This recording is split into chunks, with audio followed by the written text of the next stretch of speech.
Yeah, man, my name Big Gee Dee, man, from Eastside Grape Street Watts Baby Low Crip, Dusttown Hall, Scabby Squad. Y'all in the Jordan Down Projects right now, you feel me? Home of the Grape Street Watts Baby Low Crips. And right here, I got my cousin right here, Hauncho right here, you feel me? Head honcho. Hit a head honcho right here, you feel me? OG, you feel me? And right here, I got my cousin BG Butter, he from Compton, 4-block Compton Crip.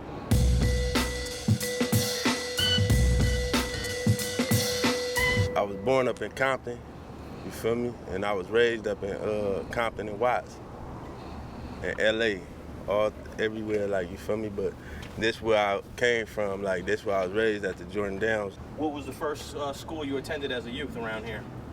Wigan Elementary, right here, across the street from Jordan High School. Yeah, that's the school I went to. And what was it like there? You know, like we had to fight, like, you know what I'm saying? Like every time we go to school or we coming back home from school, we had to fight, like, you feel me? Like the Bolognios, the Wigan Colonial Watts, you feel me? Cause that's they hood, so. But at the end of the day, like, I stayed in the back of the projects, like on 102nd and Juniper, so by me living back there, they had me go to Wigan. Like if I would've stayed more right where we at up here, I would've went to 102nd. But you know, I stayed in the back, so I had to go to Wigan. But it was a few of my homies, you feel me, that went to Wigan with me, like, you feel me, that was doing their stuff, you feel me?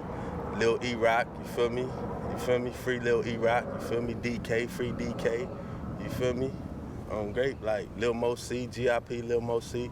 We always going there, like, you feel me? On Grape. So what's the difference between 102nd and Wiggins? Shit. 102nd, that's our school, that's Grape Street. Wigan is the enemies, like, so you at 102nd, like, you feel me, you probably fighting there too, you doing your stuff there too, like, you feel me, but it's against your peoples, like, over there, like, it's they hood, so, you feel me, like, that's the difference, like, going through the bullshit from going to that school, that's the difference. Now, Hauncho, you came up in Compton. I came up right here. Oh, you came up right here? What school did you start off at? I started off at 102nd Street School. Yeah, I went to 102nd, went to Markham, went to Jordan, and ended up in Compton. So yeah, this is my home. This is where I grew up in. But I banged out there in Compton. You know, my baby brother banged here. This is his. Explain how you ended up in Compton and your brother ended up here, and y'all from the same family. Well, from the same family, but like I was a rebellious child, so I did a lot of things, rebel. So my mother and them allowed me to stay with my godmother. So I stayed out in Compton with my godmother, and I loved it. But I would always come back and forth from Compton to Watts. I never forget my roots. This is what it's all about. And even when I banged out there, I made sure that those out there respected where I came from. So the hub and the dove, we kept that. That's where that hub and dove come from. So I've been back and forth out there since 70.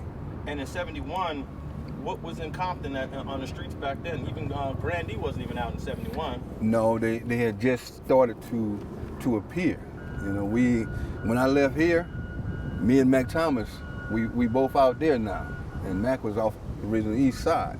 So once we got out there, we developed the Grannies. Oftentimes when I hear about the Grandees, people throw in Boot Hill. Can you explain what Boot Hill is? Boot Hill is a subsidiary. Boot Hill came after the Grandees, much after the Grandees. You say about 4 or 5 years later, then Boot Hill rose.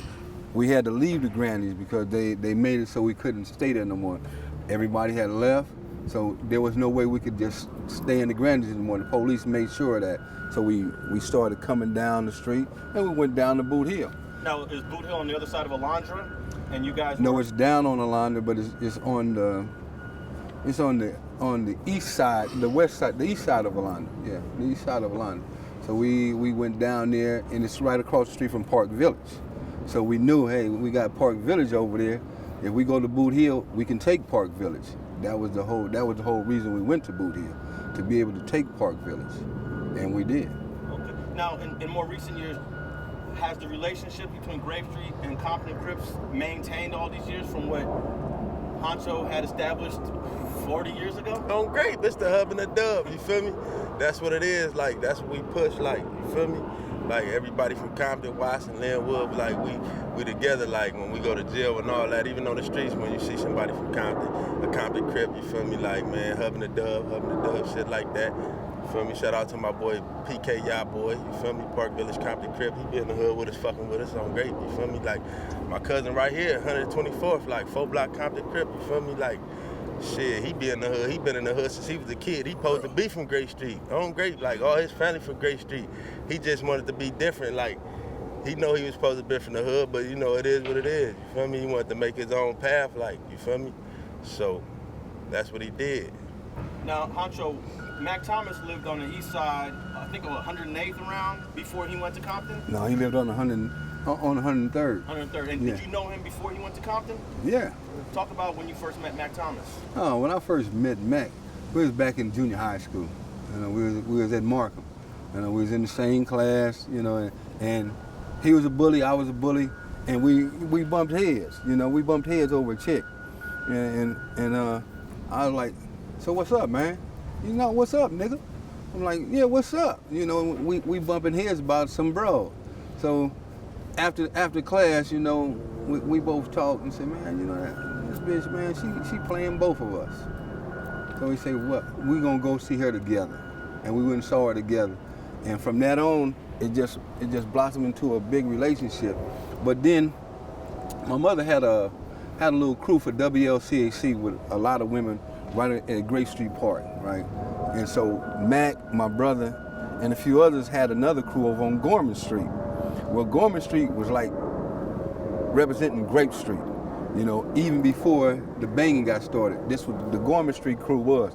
Whenever they went to Saugus, this Gorman Street crew always got into it with all the other cats that worked for WLCAC because we was always separate from every other crew. You know, and it just blossomed.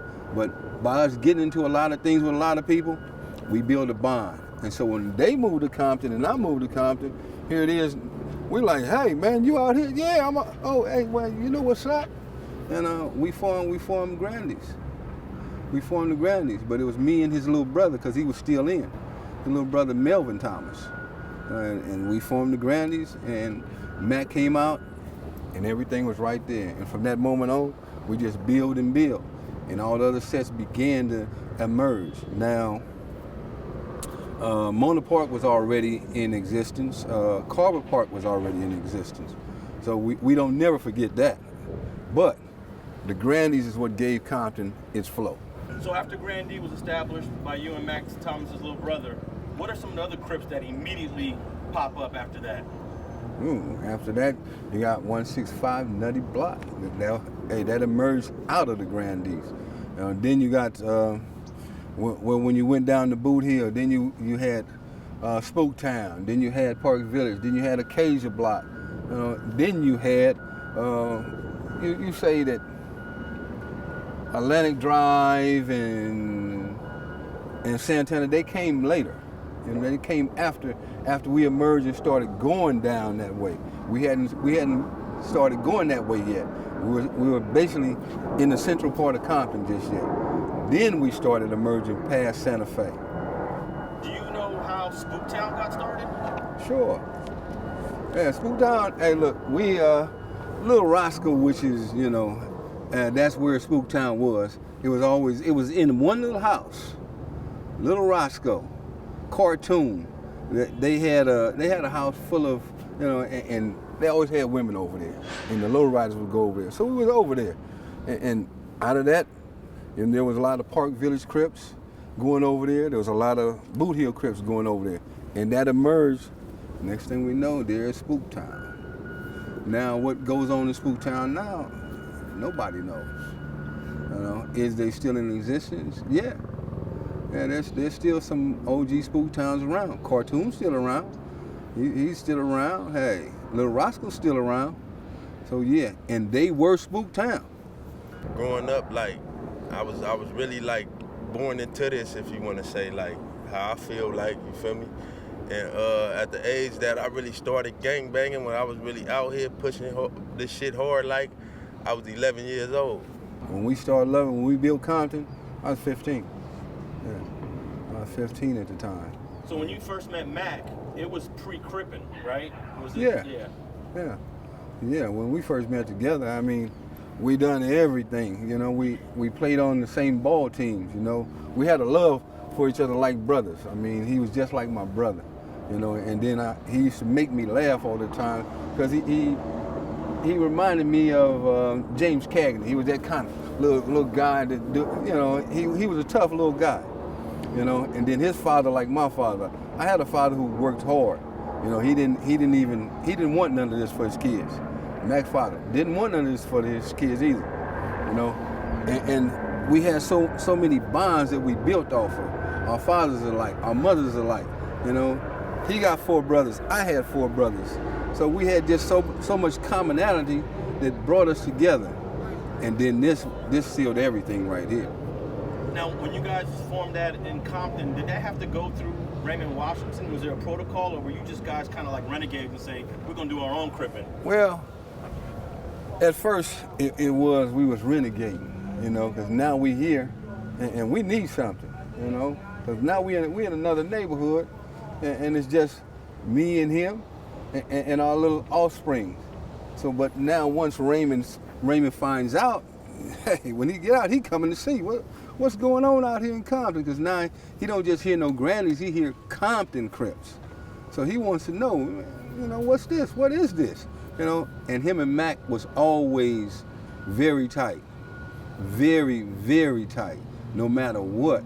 People might say him and Mack was very tight. So he came to see, and he blessed us. When he saw what we had in the Grandies, like, wow, okay, this is the real deal. But now, nobody thought it was the real deal, whether it was west side or east side. They had to come out there and find out that these ain't no busters out here. These niggas is real. They got some east side niggas out here, and these niggas ain't playing. Once they found that out, yeah, we was blessed. A lot of homies didn't understand when they saw Jamil with Tookie. Jamil represented the east side. He wasn't trying to be Tookie's flunky. Jamil wasn't nobody's flunky. You know, and I hear a lot of homies say that bullshit. Jamil wasn't nobody's flunky. He was like a lot of how that swagger we got with that big chest out and that walk. That was Jamil. Them homies that wear them 2 braids, that was Jamil. They don't want to say that, but there was a lot of things that Jamil brought that niggas don't even want to speak on. You know, they don't want to say that. But when you saw Took, you knew Took was from the west side. But most niggas put that Jamil represented the east side. Him and Raymond was in that garage together. So a lot of homies don't want to say that. They don't want to give up that truth. Jamil was a good nigga. I mean, he was a real true rip. Somebody was in that room. If you could be in the room where Jamil and Raymond was, man, just think what the conversation was. 2 of the biggest dudes from the east side. 2 of the biggest dudes in Crippin'. Not the east side. 2 of the founding fathers of this thing. So some people just don't understand. And it's just it began to be a lot of hate later, you know. So I got blasted by some of my homies, like, man, you. I think because he said some negative stuff about Took when he was about to get executed. Well, I think that's where a lot of people start hating on it probably Jamil. did, but a lot of homies done been saying some things, but they haven't been voiced it enough, you know. Yeah, a lot of people say a lot of things, but we only point the finger at those who we know. And he's the man for Avalon Gardens. You couldn't say Avalon Gardens without saying Jamil. How you gonna do that? You couldn't alleviate him, because then you wouldn't have no Avalon Gardens. What good would they be? Thanks for watching StreetGangs.com. Please like and share the video you just watched and leave a comment below to tell us what you think. You can also watch 2 of our previous episodes to the right. Please visit the link to our Patreon page and support our campaign. And don't forget to subscribe.